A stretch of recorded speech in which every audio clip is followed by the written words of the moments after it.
2026 uyu numwanya wo kubashikiriza makuru mwateguriwe n'uruganda rwa radio Haguruka.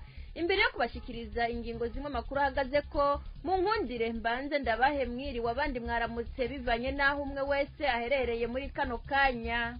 Ninete Nasi Mutoni niwe giriye yabashikirize afatikanije na Obe Felix Irankunda ari mu buhinga bw'ivyuma. Abayisilamu bo kwisi yose bahejeje ukwezi kw'amafungo kuri uyu wa 20 ntwara 2026.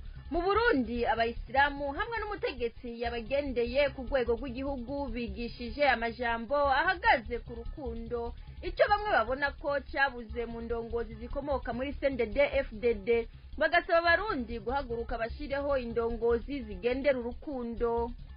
Radio Haguruka ibandanya gukezwa n'abanyagihugu ku myaka 6 iheze iri ku kivi, navyo mwabiteguriwe. Inkuru mwimwe ukwayo ni mukanya, ariko mu mpera murakurikirana ikiganiro Iganuke kaze. Ndongeye kubaramutsa, bemeza ko atawundi bakesha ubuzima n'ivyo batunze atari Imana, kandi ko yabategetse gusabikanya n'abandi. Abo ni abayisilamu bo mu Burundi babishikirije aho bari bahimbawe kumwe n'isi yose mu guhimbaza umunsi mukuru w'Irayidi. Icegera cy'umukuru w'igihugu yitabiriye ivyo birori i Bujumbura mu kibanza cy'umukuru w'igihugu yakengurutse ukwitaho bantaho nikora biranga abayisilamu, aho yavuze ko vyerekana urukundo. Abatari bake bafatiye ku majambo avuga urukundo yiri waravugwa n'abayisilamu ubwabo hamwe n'indongozi yaserukiye leta y'u Burundi, bamenyesha ko indongozi z'u Burundi zize gushikiriza amajambo meza imbere y'ishengero ry'abantu ngo yamara kuyashira mu bikorwa bikanka. Indongozi ngo babona zishira imbere gusa gukingira ibibanza zirimwo, zikemera zikiyambura umutima w'urukundo, zikiyambika umutima w'ububeshi n'ubujyajya. Bihweje biriko biba mu Burundi kuva umugambwe CNDD FDD utanguye gutegeka u Burundi, umutima wo gukunda abandi mu bategetsi ngo ntiwigeze uboneka. Abategetsi ngo nibo basahura itunga ry'igihugu, nibo batuma intumwa kunyaga abandi, kubafungira ubusa, kubanyuruza no kubica. Nkuko abayisilamu babishikirije, abarundi ngo barakeneye guhaguruka bagashira imbere indongozi zishira imbere ugusabikanya itunga ry'igihugu. Itunga ry'igihugu rireke kwitirirwa umugambwe na bamwe mu banyamugambwe nkuko bimeze uyu munsi ku ntwaro y'umugambwe CNDD FDD. Dondo Jemba z'umutima niwe yateguye iyi nkuru. Kuri uyu wa 20 ntwarante 2026 niho abayisilamu bo mu Burundi bifatanije n'abayisilamu bo kwisi yose mu guhimbaza umunsi mukuru w'Irayidi, aho basozera ikiringo ceranda bita Ramazani c'imisi 30 bari bamaze bari mu mafungo. Abayisilamu baharugwa mu bihumbi bo mu gisagara ca Bujumbura bakoraniye mu kibanza c'ibarabara ryitiriwe ukwikukira, bashajije bafise akamwemwe, basangira isengesho, bagiwe imbere na Shehe Ali Kamis atwara inama nkuru y'abashehe mu Burundi. Shehe Kamisi yamenyesheje ko mu kiringo ceranda ca Ramazani kabaye akaryo keza ko kwihangana, gufashanya, kwitwara neza, gusoma igitabo ceranda Korowani no gukora ibindi bikorwa vyiza. Mufiti na y'abagabo Salumu arongoye umuryango w'abayisilamu bose mu Burundi yahamagariye kugumana inyifato bari bafise mu gihe c'amafungo. Muri ico kiringo ca Ramazani ngo abayisilamu bose baba batekereje, akifuza ko iyo nyifato yabaranze mu mafungo yobandanye baranga no mu minsi ikurikira. Urukundo berekanye abasaba kurugumana, ugufasha abandi naco bakibandanye.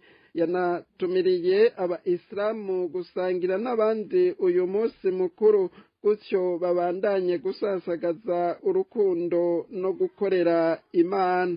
Prosper Bazombanza icegera c'umukuru w'igihugu c'u Burundi yaserukiye Perezida Evariste Ndayishimiye muri ivyo birori, yakeje cane umuryango w'abayisilamu mu Burundi ku bikorwa vyiza urangura.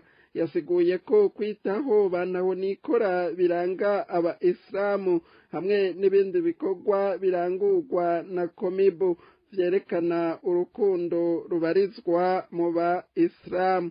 Abaisilamu nabo nyene muri rusange bari bahimbawe no kurangiza ukwezi gutagatifu kwa Ramadan, bashimira Imana yababaye hafi, bakizera ko amasengesho yabo yakiriwe. Mu mihingo itandukanye abaisilamu bavuga ko Ramadan yabafashije kwisubirako no kuronka umutima utekanye mu buzima bwa misi yose bwuzuyemwo ibikorwa vyinshi. Bemeza ko ari akaryo ko kwibuka ko Imana ariyo igenzura vyose, bakayiha icubahiro no kuyisaba imbabazi aho bagira intege nke. Bemeza ko atawundi bakesha ubuzima n'ivyo batunze atari Imana, kandi ko yabategetse gusabikanya n'abandi, ngo nico gituma bahamagarira abatishoboye n'abandi bose gusangira nabo umunezero w'irayidi. Abatari bake bafatiye ku majambo avuga urukundo yiriwe aravugwa n'abaisilamu ubwabo hamwe n'indongozi yaserukiye leta y'u Burundi, bamenyesha ko indongozi z'u Burundi zizi gushikiriza amajambo meza imbere y'ishengero ry'abantu, ngo yamara kuyashira mu bikorwa bikanka. Indongozi ngo babona zishira imbere gusa gukingira ibibanza zirimwo, zikemera zikiyambura umutima w'urukundo, zikiyambika umutima w'ububeshi n'uburyarya. Bihweje ibiriko biba mu Burundi kuva umugambwe CNDD-FDD utanguye gutegeka Burundi, umutima wo gukunda abandi mu bategetsi ngo ntiwigeze uboneka. Abategetsi ngo nibo basahura itunga ry'igihugu, nibo batuma intumwa kunyaga abandi, kubapfungira ubusa, kubanyuruza no kubica. Nk'uko abaisilamu babishikirije, abarundi ngo barakeneye guhaguruka bagashira imbere indongozi zishira imbere ugusabikanya itunga ry'igihugu. Itunga ry'igihugu rireke kwitirirwa umugambwe na bamwe mu banyamugambwe, nk'uko bimeze uyu munsi ku ntwaro y'umugambwe CNDD-FDD. Barabandanya gukeza radio haguruka ku myaka 6 iheze iriko ishikiriza amakuru n'ibiganiro. Uyu munyagihugu avuga ko radio haguruka ibyo ishikiriza atari binyoma, ngo ntawe barumva aje guhinyuza, agasaba ko iradiyo yorushirizaho gukora. Agomba bakeze ku myaka 6 mumaze mukora muri kukizi, bariko murashikiriza amakuru y'ibibera mu Burundi, mukashikiriza abenegihugu b'abarundi, abari mu Burundi n'abari kw'isi yose. Nukuri igikorwa mwihaye gukora ni igikorwa ciza gose, gishima ko nta makemwa arimwo. Ibyo mushikiriza ni ivy'ukuri, biriko biraba mu Burundi, kandi ibyo mushikiriza mubishikiriza mu mice yose y'igihugu. Yego, haba mu by'ubutunzi, mu by'imibano, mu bya politike, mu by'intwaro, ni ukuvuga ntaho musigaza, hose murashikiriza ibiba, kandi ntaho muta muvuga ibiriko biraba, muvuga ukuri. Ahubwo turabatera intege mubandanye, basha mukore kabisa, bishimwe, mukore mwungure n'ibindi biganiro kumbure mutashikiriza, mwongereko n'ibindi biganiro, mwongereko amasaha yo gukora, kugira abanyagihugu babone byinshi, bamenye byinshi. Ego, nta makemwa je numva no batora kabisa, kuko ibyo mukora nta bubeshi burimo, muvuga ukuri kwibiba. Ego, muriko muravuga ko abantu banyuruzwa, none sibyo byahara kubesha. Abantu banyuruzwa, bakanyuruzwa n'iperereza ry'igihugu, bakanyuruzwa nabo abajejwe umutekano abo bakingiye, kugira ngo hari ububeshi buba burimwo, n'izina mukarivuga, ahavuka mukahavuga, ni ukuvuga umwidondoro we wose murawushikiriza. None ugira ngo hari uraza guhinyuza ngo sibyo, ari iby'ukuri. Kuvuga rero genda batera intege, ndabakeje, mutere imbere nk'umuzinga, mukore n'ukuri, mukore cyane bishimwe. Yego, nico nabavuga. Abandanye keza abarundi ku mutima bafise wo gushigikirana, ngo kiretse bamwe mu mbonerakure, ariko abarundi kugira ngo bikure mu bintu by'ubwicanyi, ukunyuruzwa n'ibindi vyama vyavuzwe, ngo bizoshoboka bagiye hamwe bakaja mwibarabara basumba bagiye mwibarabara mu mwaka w'2015. Abarundi ngo barabishaka, iki kibuze ngo ni ndongozi rinda ikabaje imbere. hama ku kijanye n'abenegihugu b'abarundi jewe abenegihugu b'abarundi noba keza ku myifato bafise kuko abarundi barafise imyifato yo gushyigikirana atari bamwe bafise inyifato y'ubukoko yo kudodobereza abandi yo kunyuruzanya aho nshatse kuvuga izo mbonerakure wumva zivugwa nayo ubundi muri rusange abarundi bato bato barashyigikirana barakundana nta makemwa arimwo reka gusa icyo nagomba kuvuga izi ngorane abarundi turimo ubu bwicanyi buvugwa iri tunga ry'igihugu ryama riko riribwa ibi bintu byose byononekaye mu mico yose y'igihugu ni ukuvuga abarundi kugira ngo bave muri ibi bintu ni uko bazoja hamwe bakikurako intwaro y'agahotoro bakayikurako biciye mu kuja hamwe hakabaho icyo bita marche manifestation isumbe yabaye muri 2015 je rero inzira y'intambara ntayo nemera ahubwo abanyagihugu b'abarundi bari bakwiye kuja hamwe bagakora ubumwe kugira ngo habeho kuzoja mw'ibarabara umunsi umwe muzima rimwe rizima bakore icyo twokwita kwikura ku butegetsi bw'agahotoro ego ibyo nabyo abarundi barabishaka nta n'umwe atabishaka mbere wanashima no muri izo mbonerakure benshi bararushe nta munyagihugu n'umwe mu Burundi atarushe mugabo rero ikibuze habuze indongozi ije imbere habuze umurideri yiyemera kujya kwa Mandela hari ikintu cyose kigira ukigiye imbere abanyagihugu b'abarundi bararinda nta n'umwe atarinda mugabo nta muntu azoshobora gukora ikintu atawugiye imbere ngo abakuremo ubwoba kurinduka akajya imbere akavuga ati barundi kazi aho twiciwe aho twibiwe itunga ry'igihugu aho twagiriye ingorane guhera ubunye twikure ku butegetsi tujye mw'ibarabara twemere dupfe abasigara bazosigara mugabo twemere dupfe akarikocora akarivuga reka babanze batumirira amate inyuma y'akaruhuko gato duce tubandanya n'ikiganiro nk'uko mwari muhejeje kubyumva uyu ni umwanya uhariwe ikiganiro iganuke kuri uyu munsi wa gatanu igenekerezo rya 20 ntwarante 2026 gishimikira ku ijambo ry'Imana riri mu gitabo cya mbere cy'ibyo ku ngoma y'abami ikigabane cya 4 kuva ku murongo w'9 gushika ku w'10 gishikirizwa na Pastor Janvier Uwizeye mu Gitega 2. Radio Haguruka turongeye kubaramutsa amahoro y'Imana bane namwe aho muri hose nk'uko maze kubimenyera kandi maze kubyumva uyu ni umwanya w'ikiganiro iganuke kandi maze kumenyera ko iganiro iganuke ari ikiganiro cy'ijambo ry'Imana aho twumva iganuke Imana ifise ku Burundi n'abarundi Imana yacu yagicubahiro aho twumva umugambi Imana ifise ku barundi bose baba abari mu gihugu baba n'abari hanze y'igihugu baba akibamwo ababa mu ngo zabo ababa mu masite y'amadeplase abahungiye mu makambi y'impunzi eka ndetse n'abari mu bindi bihugu mu ntumbero zimwe zitandukanye Imana yacu yahabwa icubahiro ariko umugambi Imana ifise ku Burundi n'abarundi n'umwe kandi imigambi Imana ifise ni myiza kuko ivyiyumvira twiyumvira ko n'ivy'amahoro Imana yacu yahabwa icubahiro nubwo tubona ibihe bikomeye nubwo tubona mu gihugu dusa n'abugarijwe ariko umugambi Imana ifise ku Burundi n'abarundi ni mwiza nico gituma itazihanganira abifuriza inabi Burundi izohagurukana inkomezi zayo izohagurukana umujinya wayo kugira ngo ihangane n'abansi b'iterambere ry'igihugu ihangane n'abansi b'amahoro b'umutekano b'ineza y'igihugu ihangane n'abajejwe ishinga no kwangaza abandi ihangane n'abajejwe ishinga no gupfumbira abandi ubusa ihangane n'abajejwe ishinga no gufata itunga ry'igihugu bakarigira iryabo ihangane n'abanyonyezi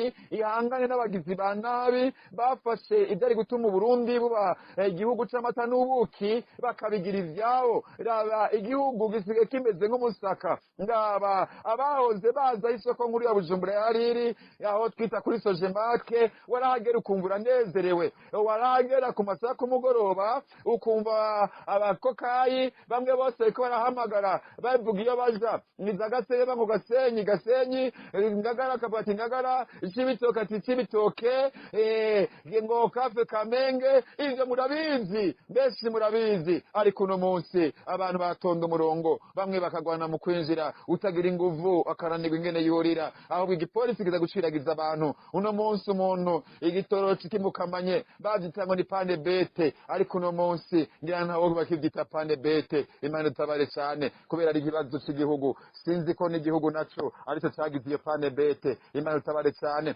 Ngere n'amajambo y'Imana tugiye gusoma uno munsi, turahagarara ku gitabo ca mbere, ivyo ku gitabo ca mbere c'ivyo ku ngoma y'abami, ingoma, igitabo ca mbere c'ivyo ku ngoma, igice ca 4, turaza gusoma umurongo w'icenda tugeze ku w'icumi. Imana itabare cyane. Igitabo ca mbere c'ivyo ku ngoma y'abami, igice ca 4 umurongo wa 9 n'uw'icumi, kuba bise biri n'urupapuro rw'amajana 459. Imana yacu ihabwa icubahiro. Imana yacu ishigwe hejuru. Nkuko twabivuze, tugiye gusoma. Yabesi yarusha icubahiro bene nyina, kandi nyina yamwise Yabesi kuko yavuze ati namushikanye bingoye. Yabesi atakambira Imana y'Abisirayeli ati comuka mu mugisha, ukungura urubihe rwanje, ukuboko kwanje kwagenda kundamira, ukandinda ibyago singogwe. Nuko Imana imuha ivyo yasavye. Imana yacu ihabwa icubahiro.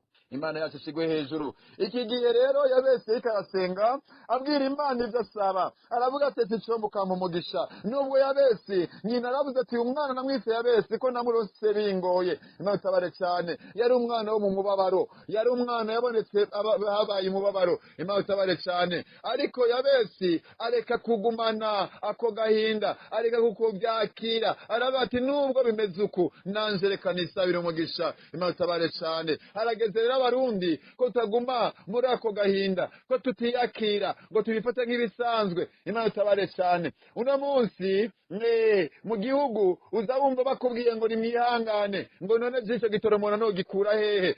Bimeze nk'igihe hari umugani twigeze kumva hano, ndababwira ingene hari umugabo yarataha aborewe, agashika abwira abana ngo nimuhaguruke dutambe, kandi ataco yabasigiye. Umwana ataririmba ngo je narakunda mama, ngo ariko data we n'igikoko, ngo yamashika aborewe, ngo agashika avuga ngo bana banje mwire dutambe, ngo nako tudibadiba n'inzara mu nda. Imana itabare cyane. Uno munsi abategetsi bagira ngo namahoro, ngo reka nimwumvirize ngo bavuga ibitagira neza, ngo nabansi b'igihugu, ngo ni babandi nyine murabazi, ngo bamwe batigeze bipfuriza neza y'igihugu, ngo babandi bagira bya bindi. Imana itabare cyane. Mbega babandi wazanye igitoro barakimena, babandi wazanye ifumbire uhabene igihugu ngo barime barayiba, babandi nibo bagiye mu banki nkuru y'igihugu biba amahera mva makungu, babandi nibo batuma amabuye butare bushogwa mu mahanga, maze amahera buvuyemo ntaboneke. Abo ni babandi babigira, mu by'ukuri ni babandi. Harageze rero abarundi ko tuyakira, tutavyakira ngo tufate ibisanzwe, ahubwo tukiye guhaguruka. Turakwiye guhaguruka, abasenga bagasenga, abagira icyo bakora bakagira icyo bakora. Maze nkuko Yabesi yahagurutse aravuga ati ivyo navyo ngomba kwakira,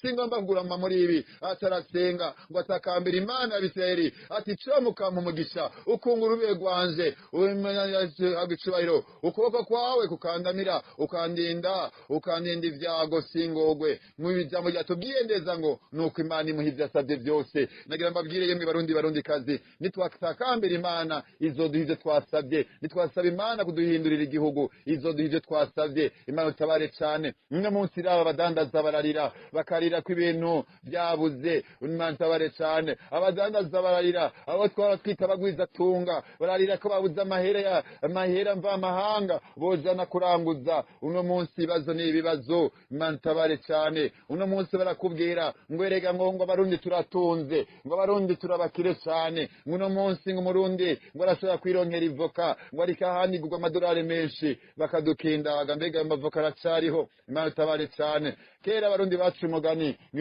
ivoka gihimbwa rikoroka rihiye. Mbega ubu hariho amavoka gikoroka ahiye. Imana itabare cyane. Mu minsi yahera y'imvura iguye, umuyaga ukaza, abana batanguranwa munsi ibiti by'amavoka. Mbega amavoka aracariho. Mbega yandi yo yategwa mu mahera y'igihugu yo yaracariho. Imana itabare cyane. Mbega biri hehe? Imana itabare yemwe barundi kazi. Harageze tutaguma muri ivyo, harageze harageze ko dutakambira Imana tukavuga ati uturinde mu vyago, uturinde ivyago, uturinde kugorwa, udukure mu aya magorwa, udukure mu aka kabi, uduhindurire igihugu kibe igihugu nyabagendwa. Imana utabare cane, Imana ishigwe hejuru. Nk'uko Imana yumvise Yabesi niko natwe igiye kutwumva. Yemwe barundi kazi, Imana ni Imana idahinduka. Uko kigiye ca Yabesi n'uyu munsi ni kwiri, natwe nitwatakambira twumva. Yemwe bantu barundi kazi, yemwe bantu umugore we mu busho butandukanye, nimureme nimusenga, Imana irabumva. Imana yakuye Yosefu mu gasho, namwe izobakingurira imiryango. Imana yakuye ba Paulo na Sila mu minyororo, namwe iraje guca iyo minyororo bababohesheje, bakabacira iminanza za ngondagonde, bagacira ubusho bw'imunyororo w'akarenganyo. Imana iraje yugurura imiryango nitwatakambira Imana nk'uko Yabesi yatakambiye Imana, Imana ikamuha ibyo asabye. Natwe Imana yaje kuduha ibyo dusabye mu izina rya Yesu Kristo. Abamvise amajambo kandi mukayizera, Imana nyir'isi n'ijuru iduhana umugisha. Data, mu izina rya Yesu Kristo tugushimiye ko wumvise gusenga kwa Yabesi kandi kuri Imana idahinduka. Natwe Imana nyir'isi n'ijuru, wumva ugusenga kwacu, wumva ugusenga kw'aba bantu reka dukurikira bari mu munyororo, uwugurura imiryango wa Mana we, ubakingurira imiryango. Wumva ugusenga kw'abantu reka twumviriza bari mu makambi y'impunzi, ubashira inzira Mana, basubire mu gihugu cabo batekanye, batikanga uwo bica, batagira ubwoba bw'uwabanyuruza. Wumva ugusenga Mana kw'abari mu gisagara ca Bujumbura, raba ibibazo barimwo by'ubukene, amahera bahembwa ntakibakwiriye, igitoro cabuze. Wumva ugusenga Mana kw'abarimyi, urabona ko ifumbire yabuze. Wumva ugusenga kw'aborozi, imiti y'ibitungwa yarabuze. Wumva ugusenga kw'abarovyi, wumva ugusenga kw'abarundi umwe wese mu gisata ciwe, aho n'abategetsi barira Mana. Mana uhanagura amosozi ku maso y'abarundi, maze dutabare nk'uko takabaye Yabesi. Mana natwe wumva ugusenga kwacu, mu izina rya Yesu Kristo turasenga twizeye, amen.